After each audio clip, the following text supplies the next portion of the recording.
Aujourd'hui, nous allons voir comment retrouver l'expression algébrique d'une fonction linéaire et affine par calcul. Je vais d'abord commencer par les fonctions linéaires.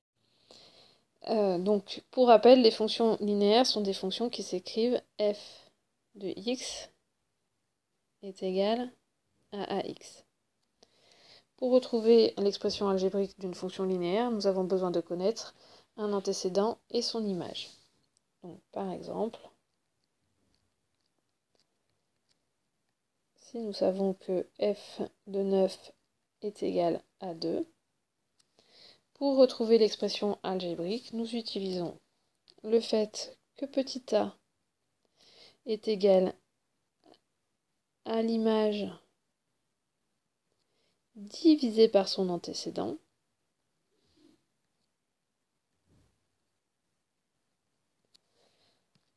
Donc, nous regardons ici, petit a est égal à l'image. Donc, pour rappel, dans une écriture comme ceci, l'image se lit à droite du signe égal. Donc ici, l'image vaut 2, divisé par son antécédent. L'antécédent, c'est la valeur qui est entre parenthèses. Donc ici, 9. Donc petit a vaut ici 2 neuvièmes. Ce résultat-là, on le simplifie ou on peut donner la valeur décimale quand la fraction a une écriture décimale. Sinon, on la laisse simplifier au maximum. 2 neuvièmes est simplifié au maximum, donc je peux écrire ici que f de x est égal, donc j'en reprends ce qui est écrit ici, en remplaçant a par 2 neuvièmes, est égal à 2 neuvièmes de x. Et j'ai mon expression algébrique de ma fonction linéaire. Je vais maintenant voir pour les fonctions affines. Donc les fonctions affines sont des fonctions qui s'écrivent sous la forme f de x est égal à ax plus b. Je vais prendre un exemple. Donc pour retrouver l'expression algébrique d'une fonction affine, on a besoin de connaître, cette fois-ci, deux couples images antécédents. Donc f de 2 est égal à 6 et f de 1 est égal à 4. Pour retrouver l'expression algébrique, on va se servir de la formule qui dit que petit a est égal à l'image numéro 2 moins l'image numéro 1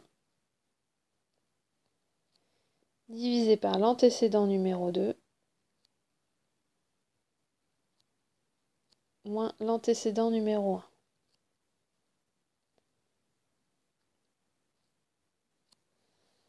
Donc, si on applique la formule, ici, on va décréter que le numéro 1 c'est celui-ci et le numéro 2 c'est celui-ci. On peut changer, hein, ça n'a pas d'importance. Donc l'image numéro 2, du coup, elle vaut 4, moins l'image numéro 1, elle vaut 6.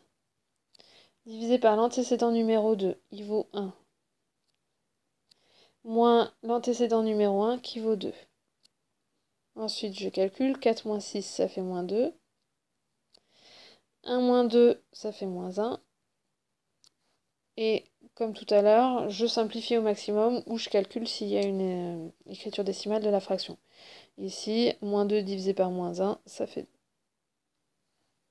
Donc ça veut dire que f de x est égal, je remplace le a par 2, à 2x plus b. Ensuite, pour calculer la valeur de petit b, je vais remplacer ce x ici par la valeur d'un antécédent et ce f de x ici par la valeur d'une image. Attention à bien prendre l'antécédent qui va avec l'image ou l'image qui va avec l'antécédent. Donc vous avez deux choix possibles, puisqu'on a deux couples images-antécédents, donc à vous de choisir celui que vous préférez. Il y a des fois, certains choix sont plus astucieux que d'autres, parce qu'il y a des calculs qui se font plus simplement. Donc ici, moi je vais prendre le premier couple image-antécédent, donc f de 2 égale 6. 6 est l'image, donc je remplace f de x par 6. 2, j'oublie pas qu'entre le 2 et le x, il y a un signe multiplié qui a été sous-entendu, donc je le replace, fois. Je remplace le x par la valeur de l'antécédent, donc ici il vaut 2. Je vous rappelle, hein, c'est cet antécédent-là. Plus petit b. Ça me fait ensuite une équation à résoudre. Pour la résoudre, je fais déjà la multiplication, donc 2 fois 2, 4. Et puis ensuite, je vous rappelle, je vais changer de côté ce terme-là, donc il va changer de signe, donc ça va devenir moins 4, donc 6 moins 4 égale b, et 6 moins 4, ça fait 2. Donc du coup, ma fonction va s'écrire f de x est égal à 2x plus 2.